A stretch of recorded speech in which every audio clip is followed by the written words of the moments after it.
right, cleaning business owner, you have secured the accounts for your business. Now, the $1 million question, do you hire employees or do you hire subcontractors?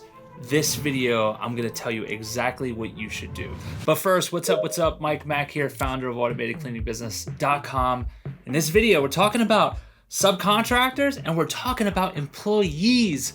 Which is the safest, most efficient, what's the best way to go? Well, I obviously have my view, and I'm gonna give you 4 reasons why you should go in this direction. So we're not gonna waste any time.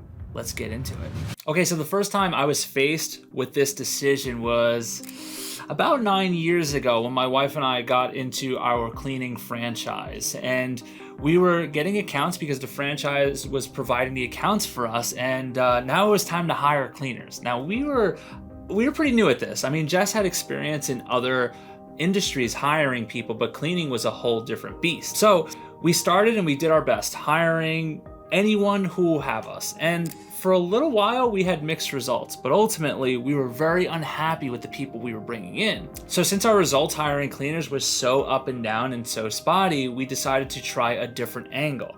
We decided to hire subcontractors. Now, the reason why at the time was we were like, well, we can pay them more, so it's gonna be more enticing for them. And then once we did that, the results were so much worse. And not only that, we were actually started losing our accounts, which is pretty tough to do.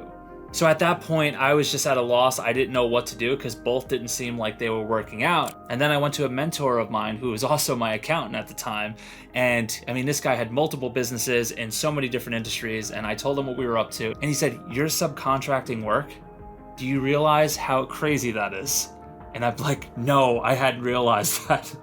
And then from there, I immediately took him to lunch at a really nice burger spot. And for about an hour, he gave me so many different reasons why I should never use subcontracting specifically for my cleaning business. And I'm gonna take that hour and I'm gonna mush it down into a few minutes of the most impactful part, just so you could take the information and go apply it. So essentially, I boiled all of it down into 4 reasons, and we're gonna jump in now. Okay, reason number 1 why you should hire cleaning employees over subcontractors is better control and quality. See, the first time I subcontracted, it was at a space in New York City. It was a large daycare facility, and I subcontracted it because it was just in a weird neighborhood, and it started pretty late. So it just felt like, all right, I'm not having any luck here. I need to figure something out. So I hired a subcontractor, put him in the location, and what I didn't realize until like 2 months later, this is no BS. The subcontractor that I hired another subcontractor to clean it for less, and that subcontractor hired another subcontractor to clean it for even less, and they were just pocketing a little bit of money every day, and I had no idea, but I would eventually lose that account because the quality was so watered down. See, when they're your employees, you have direct say and direct access to give them the systems needed to clean like professionals. But when you do it the other way, it may seem easy from a business perspective, but ultimately, if the name of the game is stacking accounts for years and years and years, this is a very watered down approach to doing that. So I highly recommend that you don't. Let's get to reason number 2. Reason number 2 is team spirit. I know it may sound a little bit corny, but ultimately, the foundation of your business. It is just your core values, what your company stands for, who your ideal clients are, how we take care of them. You need team spirit, you need a company culture, okay? You need to build something that people want to be a part of. I mean, some people just want to rush to the quick profit, and there is great profit, but I promise you, if you think a little bit longer term for your business and you can get out of this hustler, need to sell $1 for $2 right out of the gate, if you can just prolong that just a little bit, I promise there's a better reality. There's a better future right ahead where you actually build something real, where you build something that you know, I mean, at the end of the day, you can keep it forever. You could sell it one day or potentially even franchise it, but it starts in the trenches. It starts by building a culture with good systems and delivering quality service. See, I know this isn't going to be for everybody. Some people just like, no, I just want the quick profit. This is not your video. This is not your channel, honestly, because I really want to help people build something sustainable for the long haul. Doing it the other way may lead you to getting a quick profit, but ultimately, when it comes to growing this business to what its true potential could actually be, doing it without that team culture, that team spirit is going to be very, very difficult. So another reason I recommend against it. Let's get to reason number 3. All right, quickly before we get to number 3, if you're liking the video, hit that like button and of course subscribe so you get these videos when they come out, and comment below. Let me know where you are on the journey and what kind of videos you would like to see, because I'm always interested and curious. Now, let's really get to number 3. Okay, this reason is an important one. So reason number 3 is happy clients. Now, I say happy clients, but I'm also talking about the relationship. I prefer to look at my client base as, you know, relationships, because we're gonna be there together month after month for, I like to think, decades, okay? Now, if I'm providing a great service, they're not gonna go anywhere.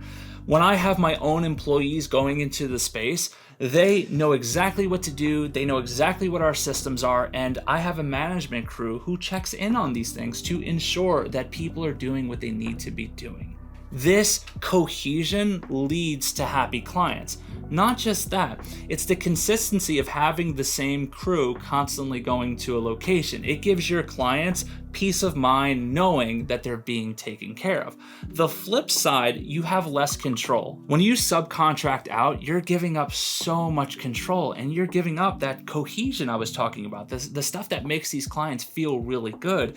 And you build that relationship doing it that way. But when you are subcontracting out, your company is more of like a shell than anything. It's not that living, breathing, just, you know, that service machine that clients know and love. It just becomes just a provider. And if you're just a provider, you are very replaceable that way. Now, the last one, number 4. This one is a doozy, so I suggest you take notes for this one. Okay, reason number 4 to hire your own employees over the subcontractors is, well, it's following the rules. Yeah, no, legitimately, when I heard this for the first time, I was actually petrified, because I in no way want to break the rules and like have the IRS upset with me. Now, I'm not giving you tax advice or anything like that, but what I did learn was the IRS sets some strict standards that you could simply Google, and you'll find that when it comes to hiring a subcontractor, there are certain things you can do and there's certain things you flat out can't do. And a lot of those things that you can't do for subcontractors, that goes against the very essence of like having an employee and building the culture. So like there are multiple things, so I suggest you look it up and don't use this as your only source. But what I learned was, you can't set a specific time on a subcontractor. You can't keep somebody for more than 6 months and have them showing up at the same job for the same task for over 6 months. I mean, because at that point, that's an employee. That's not a 1099 worker. Another thing is you can't enforce them wearing your uniform, because ultimately they don't work for you. They kind of work with you. Do you see what I'm saying? See, these are all the things that go against what I believe it takes to build a real brand, a real company, and something that you can scale to the moon versus just a shell where you can make a few grand a month. Again, I'm not knocking that in any way. I'm just saying everyone's got different goals for their cleaning service. And so ultimately, there are way more reasons than that, but these are the top 4 that I came up with. So I'm curious, if you are pro-employee and you're not a fan of hiring subcontractors, let me know why. Or if you're the opposite, let me know, comment below. Let's talk about it. Everyone comes in this game for a different reason. So if you want to grow your business a certain way, who am I to say? All I try to do on this channel is to give you the actual information that has helped me become so successful with my cleaning service. All right, so that's it for this video. If you got value, again, hit me with that thumbs up. And if you like this video, high probability, you're really gonna like this video. Peace out, Cub Scouts.